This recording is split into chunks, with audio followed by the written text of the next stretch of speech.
मैं आपके लिए बड़ी ही काम की जानकारी लेकर के हाजिर हुआ हूँ। इसीलिए मेरा आपसे निवेदन है, कृपया करके आप हमारी वीडियो की समाप्ति तक आप हमारे इस चैनल पर हमारे साथ बने रहें। दर्शकों, आज की छोटी सी कहानी के माध्यम से हम जानेंगे आखिर स्त्री की ऐसी कौन सी वह चीज है, आखिर स्त्री की ऐसी कौन सी वह इच्छा है जो पुरुष कभी नहीं छोड़ते हैं और स्त्री उसके लिए तड़पती रहती है। तो दर्शक बंधुओं, बने रहिए हमारी इस वीडियो की समाप्ति तक हमारे साथ। वीडियो प्रारंभ करने से पहले मेरा आपसे एक निवेदन है, यदि आपने अभी तक हमारे चैनल के लिए सब्सक्राइब नहीं किया है तो कृपया करके चैनल के लिए सब्सक्राइब कर लें, बेल आइकन के लिए ऑन कर दें, अच्छे कमेंट किया करें। दर्शक बंधु, प्राचीन समय की बात है, किसी नगर में एक चकबेड़ नामक राजा राज करता था। राजा चकबेड़ बड़े ही धर्मात्मा और न्याय प्रिय राजा थे। राजा और रानी मिलकर के दोनों खेती का काम करते थे और खेती से जितना भी उपार्जन हो जाया करता था उससे अपना निर्वाह करते थे। और इसके अलावा राज्य के धन के लिए वो अपने कामों में नहीं लेते थे। इसके अलावा महाराज चकबेड़ अपनी प्रजा से जो भी कर लेते थे अर्थात टैक्स लेते थे, उसके लिए उसको प्रजा के हित में ही खर्च करते थे। लेकिन दर्शक बंधुओं, राजा होते हुए भी वो साधारण मोटे कपड़ा पहनते थे। इसके अलावा महाराज भोजन भी साधारण ही करते थे। दर्शक बंधु, एक दिन की बात है, एक दिन नगर में कोई उत्सव हुआ। तब उस उत्सव में जाने के लिए नगर की स्त्रियां महारानी के पास में आईं। लेकिन उन स्त्रियों ने बढ़िया बढ़िया रेशमी वस्त्र तथा हीरे पन्ने से जड़े हुए सोने के गहने पहने हुए थे। तब उन्होंने रानी के लिए देखा तो स्त्रियों ने कहा, हे रानी, आप तो हमारी मालकिन हो, तो फिर आपके तो हमसे भी बढ़िया गहने और कपड़े होना चाहिए, पर ये क्या, आपने तो साधारण वस्त्र पहन रखे हैं। तब रानी के कोमल हृदय में उनकी बात जो थी वो लग गई। तब रात्रि के समय में रानी ने राजा से कहा कि हे महाराज, आज मेरी बहुत बड़ी बेइज्जती हुई है। हमारे प्रजा के स्त्रियों के तो ऐसे ऐसे बढ़िया कपड़े और गहने हैं और हम इनके मालिक हैं, हमारी यही दशा। तब राजा ने कहा कि देखो, हम तो खेती करते हैं, हमारी खेती से जितना भी पैदा होता है उतना ही खर्च हो जाता है, हमारी खेती में ज्यादा पैदा होता ही नहीं है, तो अब हम क्या करें।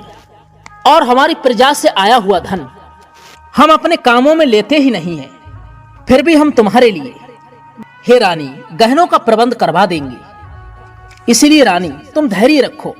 दूसरे दिन राजा चकबेड़ ने अपने एक सिपाही से कहा कि हे सिपाही, तुम लंकापति रावण के पास में जाओ और रावण से जाकर कहना कि महाराज चकबेड़ ने आपसे कर मांगा है और महाराज ने कहा है लंकापति रावण से कर के रूप में सोना लेकर के आओ। तब महाराज चकबेड़ की बात मान करके वह सिपाही लंका में रावण के पास में पहुंचा। तब रावण ने उस सिपाही को देख करके कहा, हे भाई, आखिर तुम क्यों आए हो, तुम्हारे आने का कारण क्या है। तब वह सिपाही कहने लगा, हे लंकापति रावण, हमारे महाराज चकबेड़ ने आपके पास में कर लेने के लिए भेजा है। महाराज चकबेड़ के सिपाही की बात सुनकर के लंकापति रावण जोर जोर से हंसा और कहने लगा कि देखो भाई, मुझे तो ऐसा लगता है आज भी संसार में मूर्ख लोगों की कमी नहीं है। आज भी ऐसे मूर्ख जी रहे हैं जो रावण से कर मांगते हैं, रावण से कर मांगने की भूल कर रहे हैं। आखिर ऐसे मूर्ख लोगों की अकल कहाँ चली गई है। इनके लिए आखिर क्या लगता है कि इनके मांगने से रावण कर दे देगा। महाराज चकबेड़ का सिपाही कहने लगा, हे दशानन रावण, आपके लिए कर तो देना ही पड़ेगा, इसीलिए आप राजी से इस कर के लिए दे दो तो बहुत ही अच्छी बात है। तब रावण ने तिरस्कार पूर्वक कहा कि हे मूर्ख सिपाही, आखिर मेरे सामने खड़े होकर के ऐसी बातें करने की तुझमें हिम्मत कहां से आ गई, चला जा यहां से। दर्शक बंधु, उसके बाद में रावण जाकर के अपनी पत्नी मंदोदरी से रात्रि में मिला तो तब रावण ने अपनी पत्नी मंदोदरी से कहा, हे मंदोदरी, इस संसार में मूर्खों की कमी नहीं है। इस संसार में आज भी ऐसे ऐसे मूर्ख हैं। आज हमारे पड़ोसी राज्य के चकबेड़ राजा का एक सिपाही आया था और मुझसे कर रूप में सोना मांग रहा था। तब मंदोदरी कहने लगी, हे स्वामी, क्या आपने उसके मांगने पर कर दिया या नहीं। तब रावण ने क्रोध में आकर के कहा, तू भी मुझसे उस सिपाही की तरह बात कर रही है। क्या तू भी पागल है? समझती नहीं है?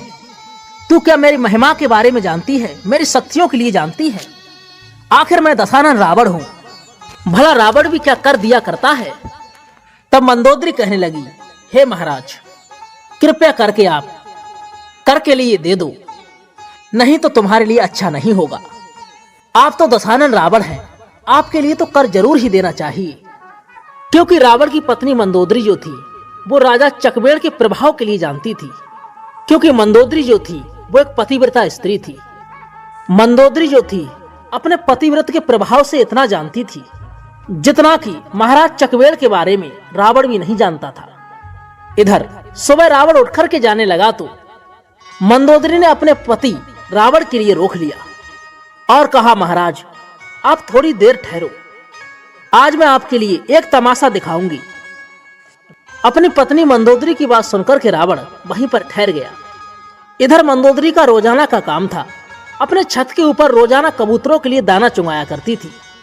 दाना डालने के बाद में जब वह कबूतर दाने के लिए चुंग रहे थे तब मंदोदरी ने उन दाने चुंगते हुए कबूतरों से कहा कि यदि तुम सभी कबूतरों ने एक भी दाना चुंगा तो महाराज रावण की तुम्हें सौगंध है। परंतु कबूतरों पे इस बात का कोई भी प्रभाव नहीं पड़ा, कोई भी असर नहीं पड़ा और वो कबूतर जो कि तुम उस छत पर दाना चुंगते रहे। तब मंदोदरी ने अपने पति दशानन से कहा, देख लिया महाराज तुमने अपना प्रभाव। रावण कहने लगा, मंदोदरी कैसे पागल है तू? आखिर ये पक्षी भी समझते हैं क्या कि रावण कौन है और क्या है? तब मंदोदरी बड़े गर्व के साथ में कहने लगी, हे महाराज, यदि आपके लिए विश्वास नहीं है, जब आप ये कह रहे हो कि पक्षी क्या जाने रावण की शक्तियों के बारे में, तो अब मैं आपके लिए दिखाती हूँ महाराज चकवेड़ के बारे में। उसने कबूतरों से कहा, यदि तुमने एक भी दाना चुंगा तो महाराज चकवेड़ की तुम्हें दुहाई है। मंदोदरी द्वारा ऐसा